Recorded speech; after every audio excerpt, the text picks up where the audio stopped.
जहाँ सुबह की शुरुआत होती है लक्ष्य और किंजल के अनकहे एहसासों से, एक पल में दूरी और अगले ही पल दिलों की नज़दीकियाँ। मिसेस राठौर, बस एक शब्द और किंजल की धड़कनें बेकाबू। क्या सच में लक्ष्य अब किंजल को महसूस करने लगा है? वहीं दूसरी तरफ शिवाय और गौरी का प्यार, सिंदूर, नजरें और वो पल जब नव्या ने दोनों को रंगे हाथ पकड़ लिया। लेकिन असली मोड़ आता है तब जब स्वरा शारांश को पापा के प्यार की सच्चाई समझाती है। एक बच्ची दूसरे बच्चे को सिखा देती है कि माँ जितनी जरूरी होती है उतने ही जरूरी होता है पिता का प्यार। शारांश की आंखों में आंसू, दिल में पछतावा और एक फैसला, अब पापा से दूर नहीं रहेगा। आज का पार्ट सिर्फ रोमांस नहीं, आज रिश्ते जुड़ेंगे, दिल पिघलेंगे और पिता बेटे के बीच जमी बर्फ टूटेगी। शिवाय गौरी काफी देर तक वहीं सोच में खोए हुए बैठे रहे कि अगले पल स्वरा ने हल्के से अपनी आंखें खोली और सामने देखने लगी, जहां उसे दो हाथ दिखाई दिए, जिसमें एक हाथ के ऊपर दूसरा हाथ रखा और दो लोग उसके सामने आ गए। वो दोनों चेहरा घुमाकर मुस्कुरा के स्वरा को देखने लगे। वो राज और रिहाना ही थे। वो दोनों मुस्कुरा के उसे देखकर अपने हाथ उठाकर उसे बाय करते हैं। स्वरा बस खामोशी से वो सब देख रही थी। उसकी आंखें हल्की खुली थी पर वो होश में नहीं थी। वहीं रिहाना और राज कुछ पल उसे देखते रहे और फिर एक दूसरे का हाथ पकड़ के पलट गए और एक हल्की सी रोशनी में कहीं गायब हो गए। स्वरा ये सब देखने के कुछ समय बाद वापस अपनी आंखें बंद कर लेती है। गौरी शिवाय एक दूसरे को देखते हैं, फिर खुद को संभालते हुए कुछ वक्त बाद वो तो रिहाना के पार्थिव शरीर का फैनल कर उसे विदाई देते हैं। दाह संस्कार के वक्त गौरी ने स्वरा के हाथों से ही रिहाना को मुखाग्नि दिलवाई। शुक्र से स्वरा नींद में थी, वरना वो ये सब नहीं देख पाती। सब कुछ हो जाने के बाद रिहाना की अस्थियों को सिराने के बाद वो दोनों स्वरा को लेकर ओबेरॉय हाउस के लिए निकल जाते हैं। 1 घंटे बाद वो घर पहुंचते हैं। इस वक्त तो काफ़ी अपसेट थे। वहीं गौरी बस स्वरा को अपने सीने से लगाए बस उसका सर सहलाती रहती है। वो दोनों हॉल में आते हैं कि सभी लोग हॉल में आ जाते हैं और उनके पास आते हैं। वो स्वरा को देख काफ़ी खुश होते हैं, पर उन दोनों को यूं एकदम शांत देख चुप हो जाते हैं। सभी उनसे पूछते हैं। शिवाय गौरी काफ़ी देर रहने के बाद सभी को रिहाना के बारे में बता देते हैं। ये सुन सभी एकदम शॉक हो जाते हैं और कुछ देर खामोश रहते हैं। सभी को रिहाना के लिए बुरा लगता है और किंजल, रोशनी और नव्या, क्योंकि ये तो उसे जानते थे और उसके थोड़ी क्लोज भी रहे थे। इससे आगे बात शिवाय गौरी से किसी से नहीं की। तभी वहाँ बच्चे आ जाते हैं। सब उन्हें देखते हैं पर कोई कुछ बोलता नहीं। वहीं शारांश अपनी मम्मा की गोद में स्वरा को शांति से देखने लगता है। वो आगे आकर उनके पास आता है और नजरें उचकाकर स्वरा के चेहरे को देखता है। वो फिर गौरी शिवाय को देखता है जो शांत थे। वो गौरी को देख बोला, मम्मा ये कौन है? गौरी उसे कुछ देर देखी और स्वरा को एक नज़र देख उससे बोली, ये बच्चे आपकी बहन है, स्वरा दीदी। शरान, स्वरा दीदी? मेरी बहन? सच में? गौरी सर हिलाकर, पर मैंने तो इन्हें पहले ही नहीं देखा, ये कहाँ थी? गौरी शिवाय को एक नज़र देख उससे बोली, ये यहाँ नहीं रहते थे बट अब आ गई है तो हमेशा के लिए हमारे पास रहेगी और हम इन्हें कभी कहीं नहीं जाने देंगे। शारांश उसकी बातों को सुन कुछ देर सोचता है और स्वरा को एक नज़र देखता है। यामिनी जी, आप दोनों जाकर फ्रेश हो जाइए और आराम कीजिए और स्वरा को भी सुला दीजिए। वो दोनों उन्हें देख सर हिलाकर ऊपर चले जाते हैं। वहीं शारांश काप और ईशा के साथ टॉय रूम में चला जाता है। उनके जाने के कुछ देर बाद बाकी सभी लोग भी अपने अपने कमरों में चले जाते हैं। ऊपर कमरे में गौरी बेड पर बैठी स्वरा का सर सहला रही थी, जो इस वक्त सो रही थी। गौरी उसे कुछ देर देखती है और फिर बालकनी में चली जाती है। तभी शिवाय बाथरूम में से बाहर आता है और कमरे में देखता है तो उसकी नज़र बालकनी में जाती है और वहाँ चला जाता है। शिवाय जाकर पहले दूर से उसे कुछ पल देखता है जो इस वक्त काफ़ी खामोश लग रही थी। वो जाकर पीछे से उसे हाथ कर उसके चेहरे को देखता है जहाँ उसकी आंखों में आंसू थे। शिवाय उसके आंसू पोंछकर, बस गौरी, अब जो हो चुका उसे भूल जाइए। अब हमें रिहाना से किए गए वादे को निभाना है। हाँ। गौरी कुछ नहीं बोलती, बस हाँ में सिर हिलाकर उसके सीने से लग जाती है और शिवाय उसे थाम लेता है। गेस्ट रूम में लक्ष्य कमरे में आकर देखा जहाँ किंजल बेड पर बैठे फ़ोन चला रही थी तो उसके पास आकर बोला, तुमने पैकिंग नहीं की? किंजल उसे बिना देखे फ़ोन चलाते हुए, नहीं। लक्ष्य, हम दोनों को आज ही निकलना है। किंजल, निकलना है नहीं था। लक्ष्य, मतलब? किंजल सर उठाकर उसे देख, नहीं निकलना मतलब हम नहीं जा रहे। लक्ष्य हैरानी से, व्हाट? फिर नॉर्मल होकर, हम जा रहे हैं, समझी? किंजल, ठीक है, जाना है तो तुम जाओ, मुझे नहीं जाना। लक्ष्य, देखो किंजल। किंजल बीच में, क्या किंजल? अरे शादी हुई है यार मेरी, और जाते ही तुम तो अपने काम और मीटिंग्स में बिजी हो जाओगे, तो ऐसे अकेले मुझसे नहीं रहा जाएगा। आखिर मुझे भी अपने ससुराल और मायके के पास रहने का हक है। हाँ, भले ही मेरे पास नहीं है, लेकिन जो भी हो, अब यही सब लोग ही मेरे अपने हैं। लक्ष्य, अच्छा जी। किंजल, जी हाँ, मुझे यहीं रहना है। वैसे भी हम रह सकते हैं ना, तुम मुझे ले जा सकते हो, लेकिन हम यहीं रहेंगे इंडिया में, ताकि जब मेरा मन हो तब मैं इन सभी से आकर मिल सकूं, क्योंकि मुझे इन सभी के साथ रहना है। लक्ष्य उसके मासूम से जिद्दी चेहरे को कुछ पल देखा और उसके ऊपर झुककर उसके दोनों साइड अपने हाथ रख दिए, जिससे किंजल एकदम सिहर सी उठी और उसे देखने लगी।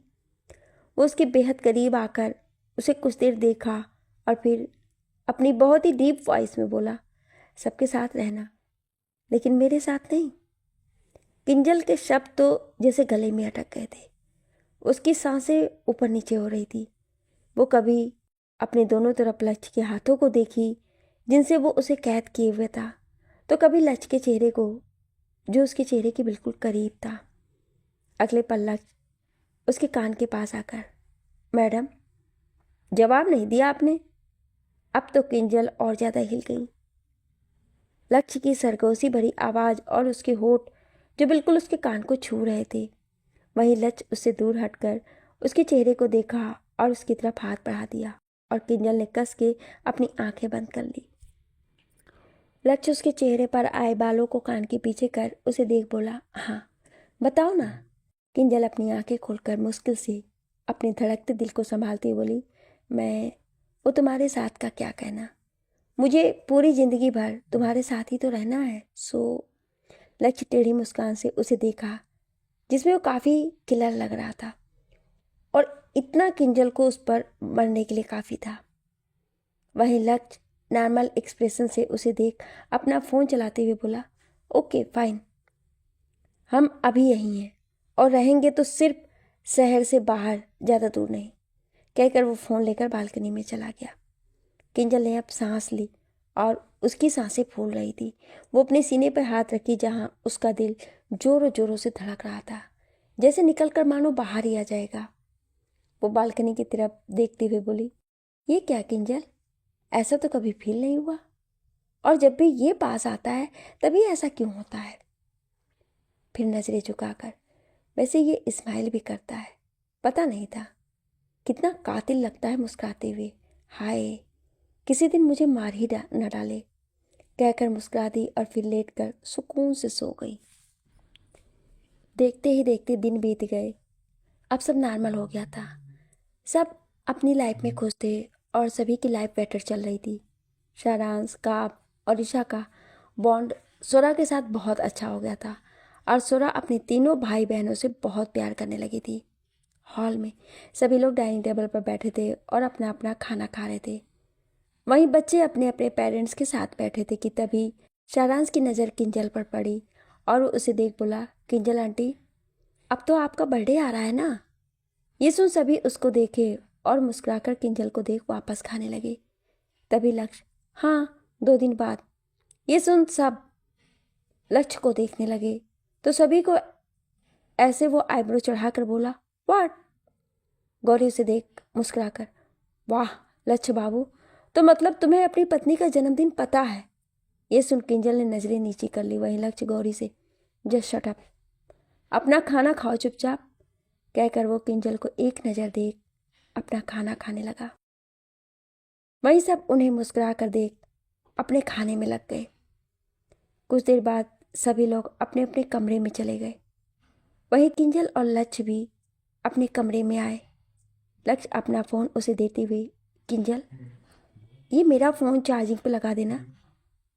किंजल हाँ कहकर उससे फ़ोन लेकर चार्जिंग पर लगाती है और फ़ोन रख देती है और जैसे पलटती है कि उसका पैर स्लिप हो जाता है और वो गिरती की तभी लक्ष्य आकर उसे कमर से पकड़ लेता है।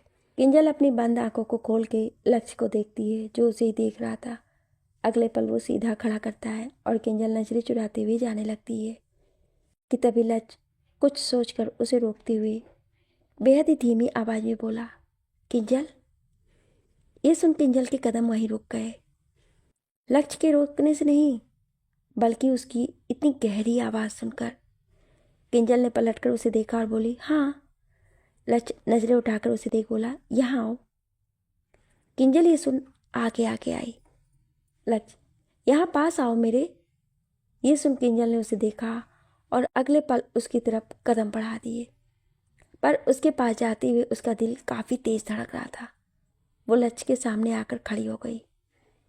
लक्ष्य उसका हाथ पकड़ उसे अपने और पास लाकर उसका हाथ पकड़कर उसे देखा। किंजल बिल्कुल उसके करीब थी और उसकी आंखों में देख रही थी जो शायद उसे हिप्नोटाइज कर रही थी। लक्ष्य नजरें नीची कर उसका हाथ थामकर बहुत ही शांत और गहरी आवाज में बोला, हमारे बीच तब जो कुछ भी हुआ, जैसे भी हुआ, वो सही था या गलत मैं नहीं जानता, पर अब यही जानता हूं कि मैं हूं तो सिर्फ तुम्हारे लिए हूं, क्योंकि तुम अब मेरी हो और तुम्हारे लिए वो सब करना जो तुम्हें खुशी दे वो मेरा फर्ज है। फिर उसे देख उसके गाल पर हाथ रख और तुम ये मत समझना कि तुम मेरी जिम्मेदारी हो। तुम मेरे लिए उससे बढ़कर हो। अब तुम्हारी हर चीज को पूरा करना मेरी रिस्पॉन्सिबिलिटी है। मेरे लिए अब जो है वो सिर्फ तुम हो। तुम मेरे लिए क्या हो ये अभी मुझे नहीं पता, लेकिन जो हो वो मेरे लिए हो और मैं तुम्हारे लिए।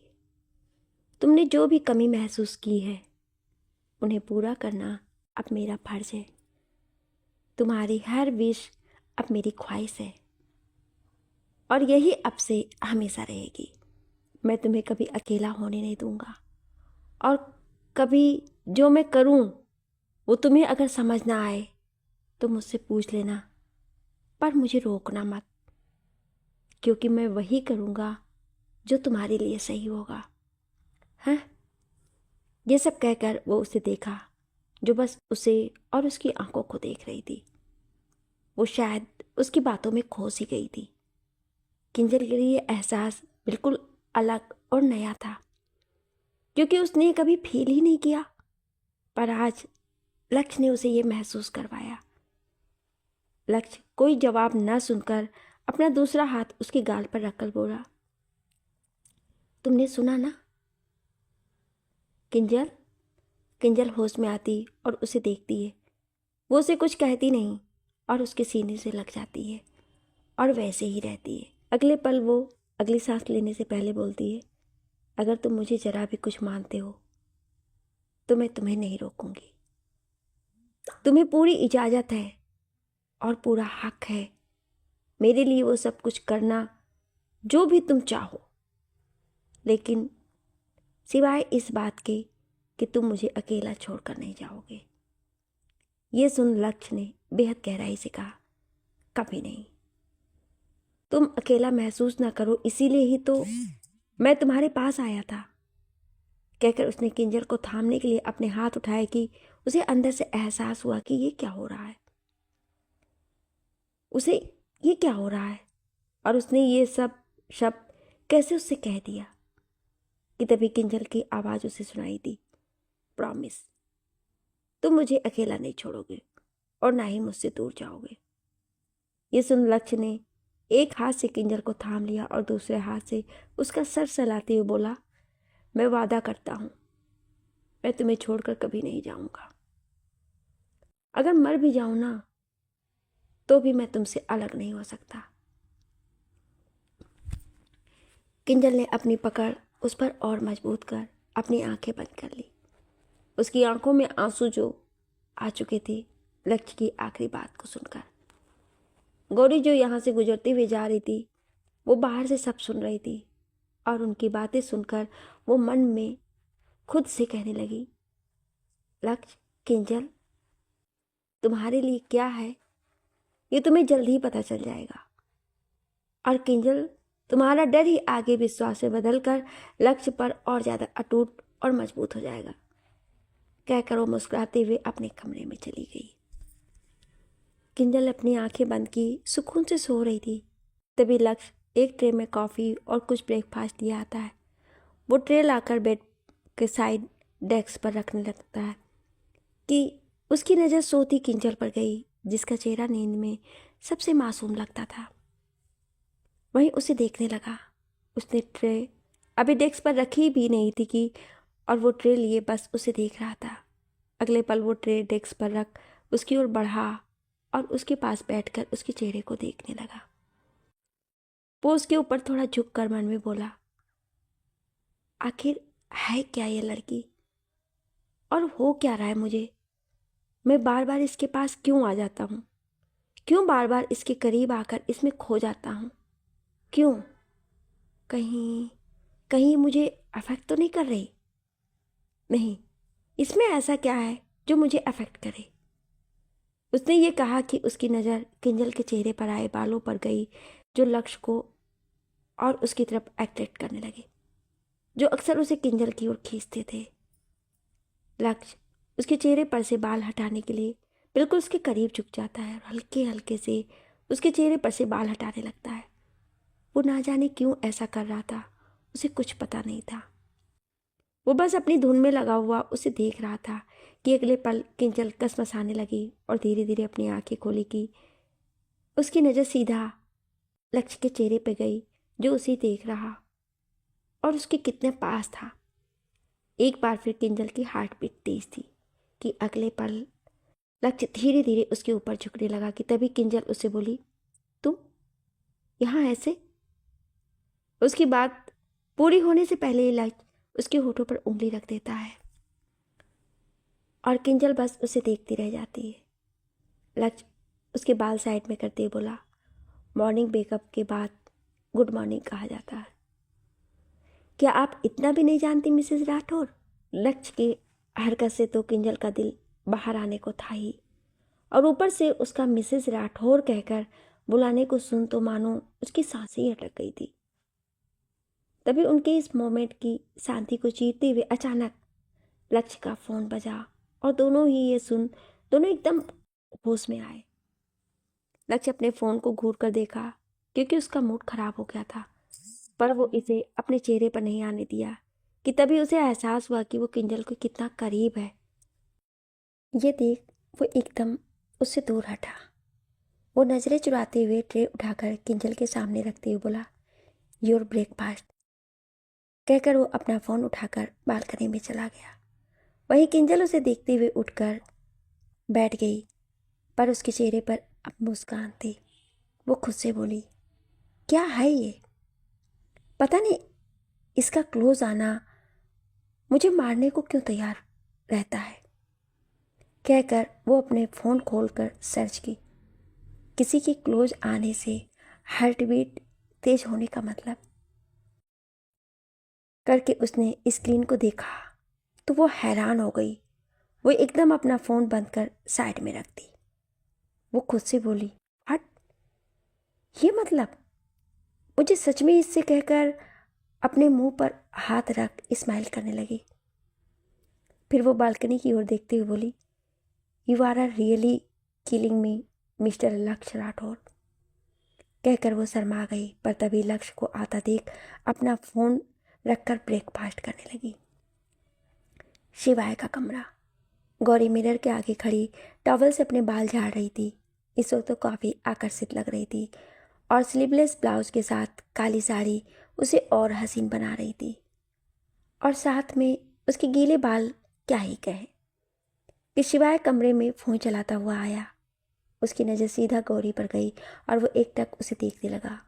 वो ऊपर से नीचे तक उसे देखा और ऊपर से उसके फेवरेट कलर की ब्लैक साड़ी में उसका ये लुक अलग ही लग रहा था। शिवाय को पता ही नहीं चला कि वो कब उसकी तरफ बढ़ गया और कब उसके पीछे खड़ा हो गया। वो उसे ही देख रहा था कि गौरी ने एकदम अपने बाल पीछे किए और वो सब शिवाय के चेहरे के ऊपर होते हुए गए, जिससे शिवाय की आंखें बंद हो गईं।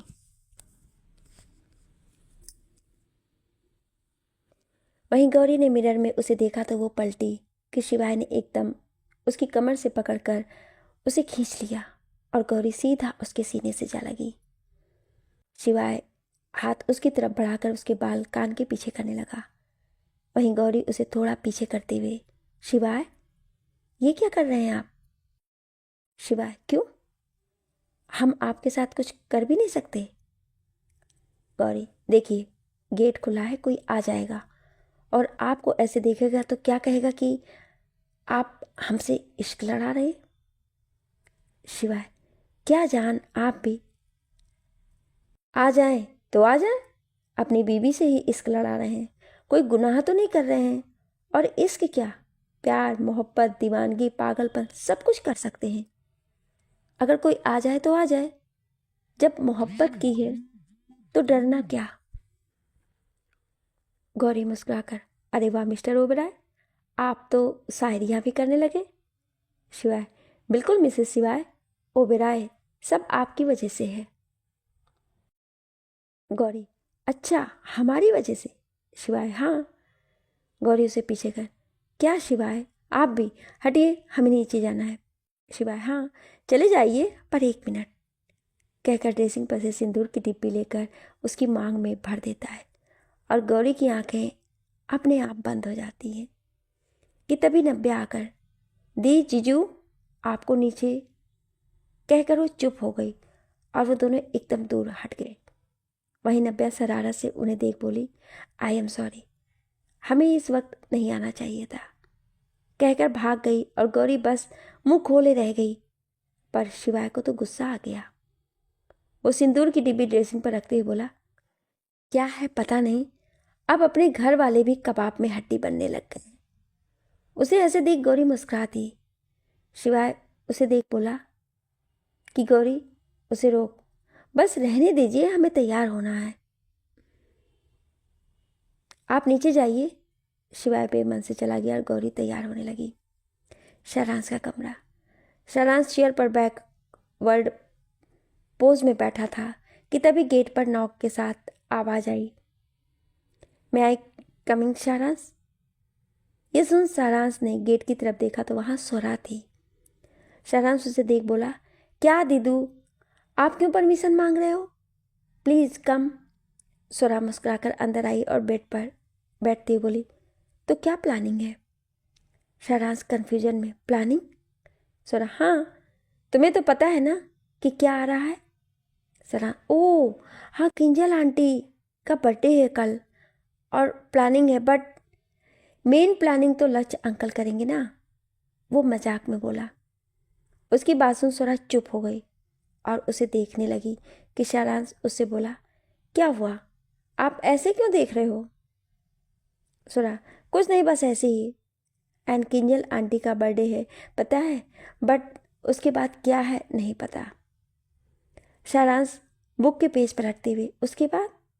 स्वरा उठकर उसके पास आकर बोली, शरांश फादर डे है, उसके बाद you know.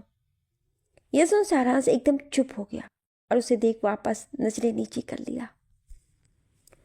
Swara, शरांश father day कितना स्पेशल होता है और इसकी प्लानिंग तो सारे बच्चे करते हैं, तो तुम नहीं करोगे? शरांश, हाँ आई नो, बट मैंने तो हमेशा मदर्स डे की ही प्लानिंग की है और यही मेरे लिए स्पेशल रहा है। सारांश, जितना स्पेशल मदर्स डे होता है उतना ही स्पेशल फादर्स डे भी होता है, क्योंकि एक बेबी के लिए उसके मम्मा पापा दोनों ही इम्पोर्टेंट होते हैं, तुम तो जानते हो। और हमारे पापा तो कितने ज़्यादा अच्छे हैं। ये सुन सारांश उसे देख पूछा, अच्छे? हाँ सारांश, हमारे पापा बहुत अच्छे हैं। मैं उन्हें सभी पापा से बेस्ट नहीं कहूँगी, क्योंकि हर पापा बेस्ट होते हैं और हमारे तो बेस्ट ऑफ बेस्ट हैं। पता है, मैं जब छोटी थी ना, तब मम्मा नहीं थी, तब मम्मा पापा दोनों की ड्यूटी निभाते थे। खुद से ज़्यादा मेरी हर चीज़ का ख्याल रखते थे और मेरा तो सबसे ज़्यादा। वो मेरी हर नीड, उनकी विश होती थी, वो मुझे बहुत प्यार करते थे, इतना कि पूरी फैमिली का प्यार उनके आगे कम था। जैसे मम्मा तुम्हें करती है। पता है, जब मैं नहीं थी तब वो कितने परेशान थे, मैं सोच भी नहीं सकती। और मेरी तरह कहीं वो मम्मा को भी ना खो दे, इसलिए उन्होंने मम्मा को भी जाने को कहा। वो मम्मा से भी बहुत प्यार करते हैं।